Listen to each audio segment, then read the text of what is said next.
Hey travelers, welcome back to Beyond Build Mode. I'm Dagmarok, and around here we take building in No Man's Sky to the next level.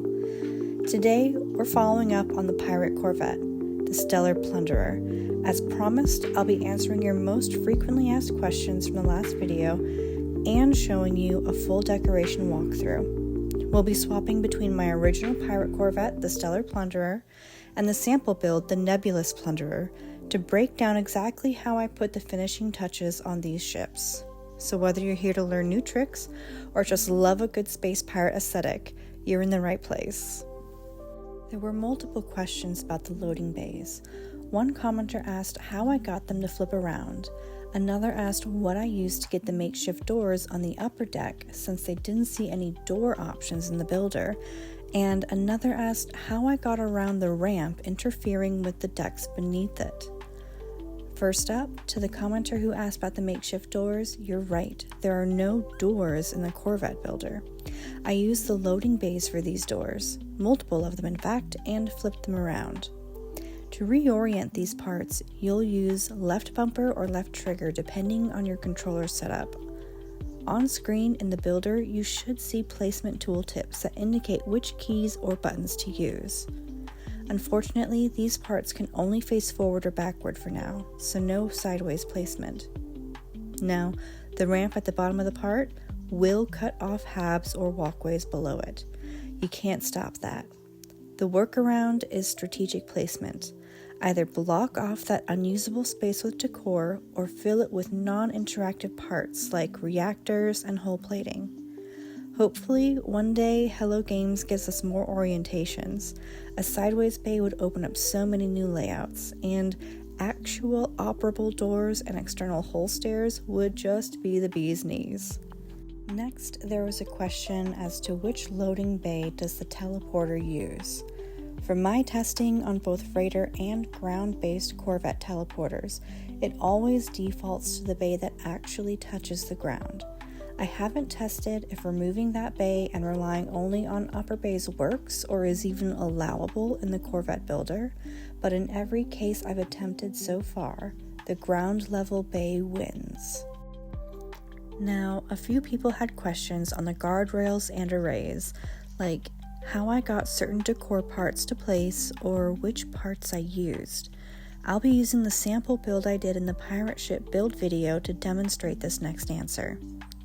The rails on the upper decks are golden counters from the construction research terminal on the Anomaly.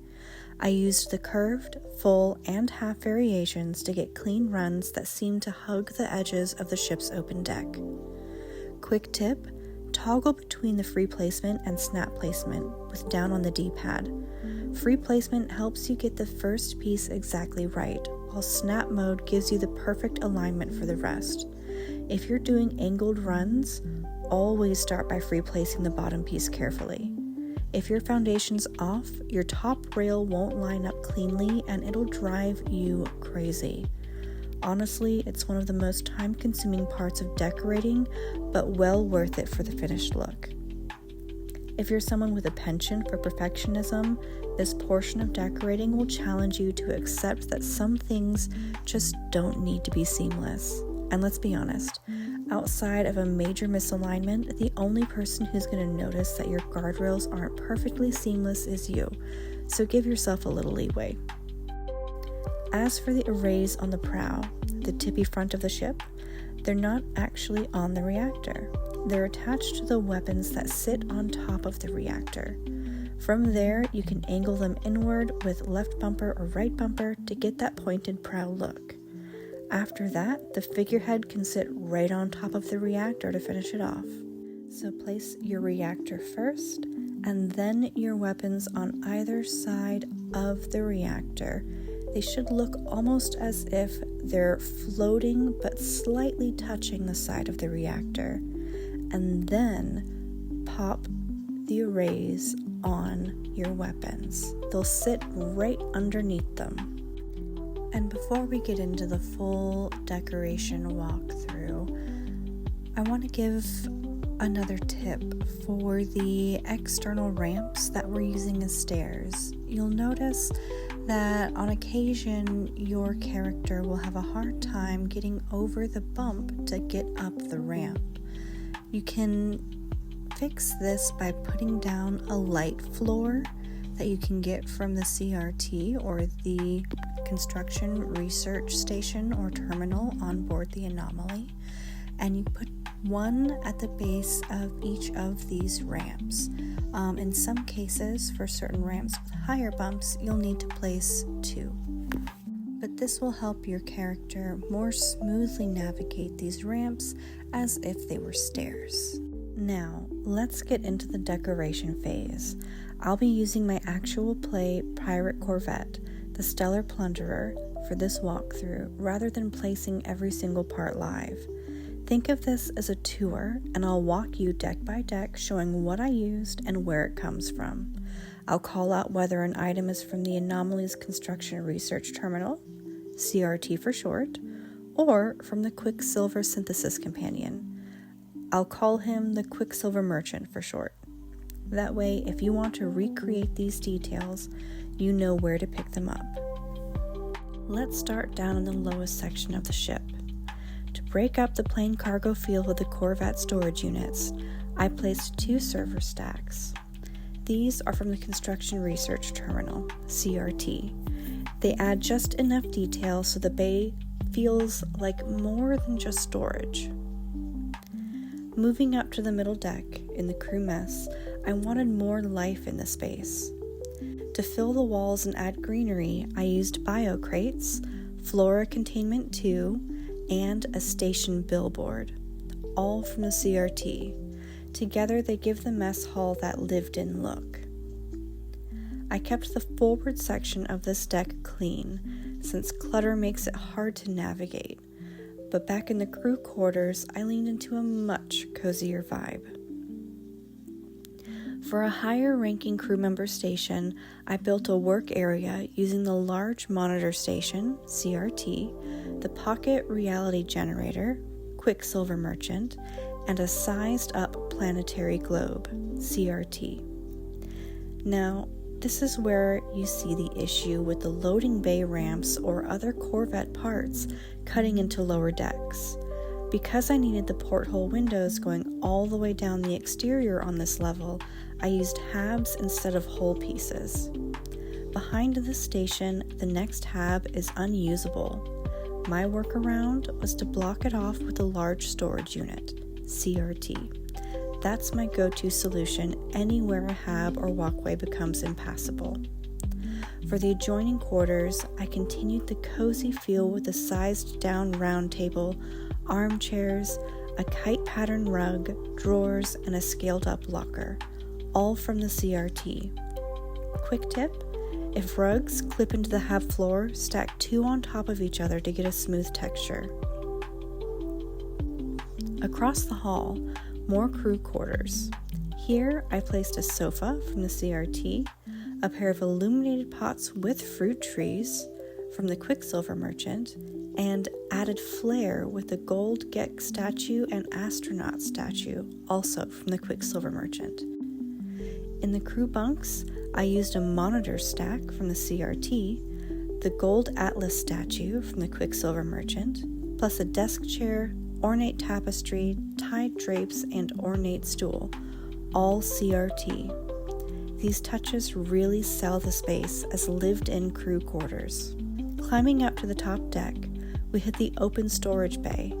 Here, I used a couple resized orbital storage units from the CRT, the United Federation of Travelers decal from the Quicksilver Merchant, a downsized sealed barrel from the CRT, and an industrial pump for the animated features like the steam from the CRT.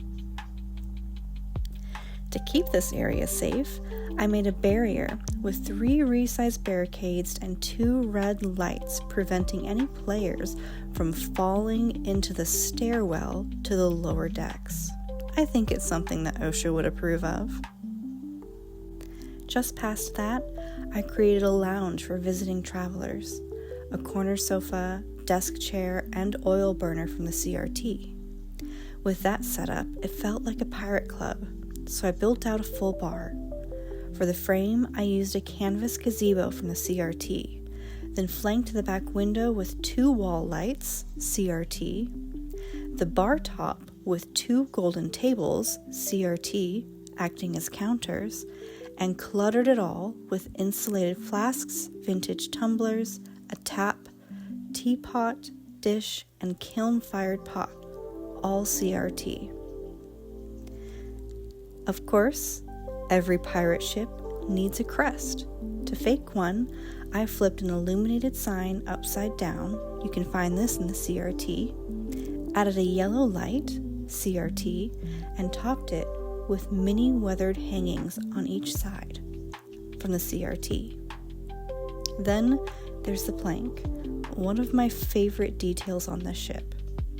It's made with 2 upsized spark plugs, CRT, several light floors to extend out from the ship's body, CRT, lanterns, CRT, parallel hanging cables, CRT, and flag 2, CRT. In the forward cabin, I hid a glitched walkway corner with an industrial barrel from the CRT. In the brig, I built bunks using 2 simple desks per side, stacked on top of each other, from the CRT, and made a barred door with resized barricades that I rotated from the CRT. At the mast, towards the middle of the top deck, I built the base from a resized small box and octa cabinet from the CRT. For the capstan, a nod to Sea of Thieves, I combined an industrial barrel and a cartwheel, CRT. On the weapons deck, I decorated with firepower. Torpedoes are a wash trough plus resized spark plugs from the CRT. For munitions, I used the crate fabricator and barrel fabricator from the CRT, along with a sized up ventilated crate and more spark plugs from the CRT. The figurehead on the prow is a sized up gold geck statue paired with a flag, and I'll admit, placement here was a real pain, and I actually prefer the reactor figurehead combo from my sample pirate ship. To give the sails more realism, I strung twisted and parallel hanging cables from the CRT. For the captain's quarters, I kept the ambassador habs clean. No decor needed. I think they look sharp on their own. On the cockpit deck, I filled the space with a topographic table, CRT, and by request, I also added a couch from the CRT and some flair with an octa cabinet.